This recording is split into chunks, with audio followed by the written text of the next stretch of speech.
Here's what your lender hopes you never figure out.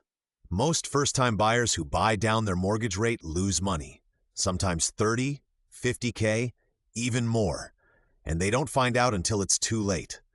I'm going to show you exactly why, and then give you the formula to know whether buying points is actually a wealth move or a lender trap.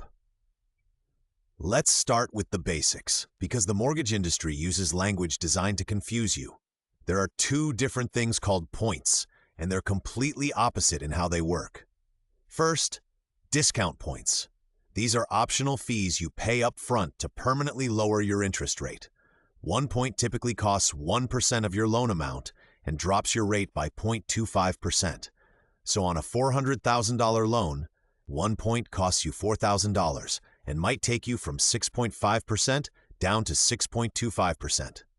Sounds good, right? Here's the problem. You need to live in that house long enough to break even on that upfront payment. And for most first-time buyers, that break-even point is longer than they actually stay in the home. Second, origination points. These are mandatory fees the lender charges you for processing the loan, usually 0.5% to 1% of the loan amount. This is not optional. This is not buying anything. It's just the lender's cut. We'll come back to this because there is something you can do about it. Let's focus on discount points first, because that's where the real decision lives. Here's the break-even formula. It's simpler than you think. Break-even in months equals points cost monthly payment savings times 100. Let me give you a real example. You're getting a $350,000 mortgage at 6.5% for 30 years. Your monthly payment is roughly $2,210 principal and interest only. Your lender offers you the option to buy one discount point for $3,500. That drops your rate to 6.25%. Your new payment about $2,110. Your monthly savings $100. Break even. $3,500 worth $100 equals 35 months. That's just under 3 years. Sounds reasonable, right? But here's where first-time buyers get trapped. The median time a first-time buyer stays in their home is 5 to 7 years. Sounds good, but, and this is critical, that's a median. Half of them move sooner, and life happens. Job changes, relationship changes, market crashes, you refinance. Suddenly that break-even point you calculated becomes irrelevant. Also, you cannot recover your points if you refinance.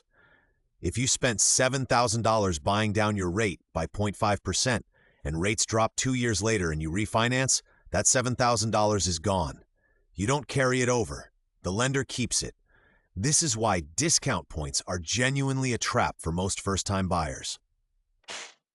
But there's more to this analysis, because if you don't buy those points, what do you do with that cash? This is the opportunity cost most people never calculate.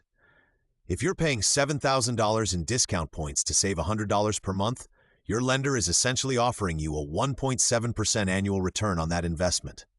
The stock market averages 10% annually. Real estate, through appreciation and equity buildup, typically runs 3 to 4% annually. You're taking your cash and essentially buying a 1.7% return. That's terrible. Now, that said, there are scenarios where buying points make sense. Scenario 1. You are absolutely certain you're staying in this home for 10 plus years. You have roots, your job is stable, you're planning to raise kids there. In that scenario, the break-even point is safely behind you and you're essentially locking in a permanent interest rate reduction. Scenario 2. You have so much cash that investing it elsewhere doesn't make sense, and you want to reduce your monthly payment for cash flow reasons. This is rare, but legitimate. Scenario 3. You're in a high-income tax bracket and the upfront cost gives you a tax deduction.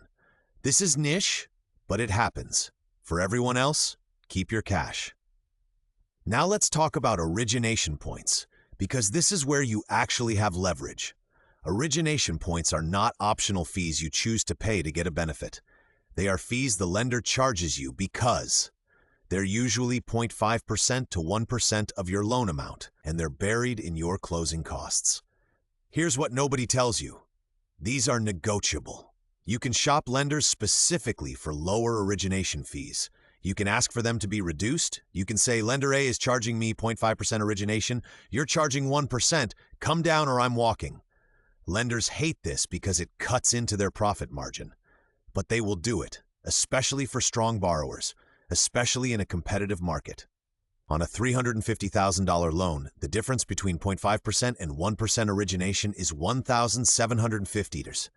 That's real money. That's cash you keep. So here's your action plan.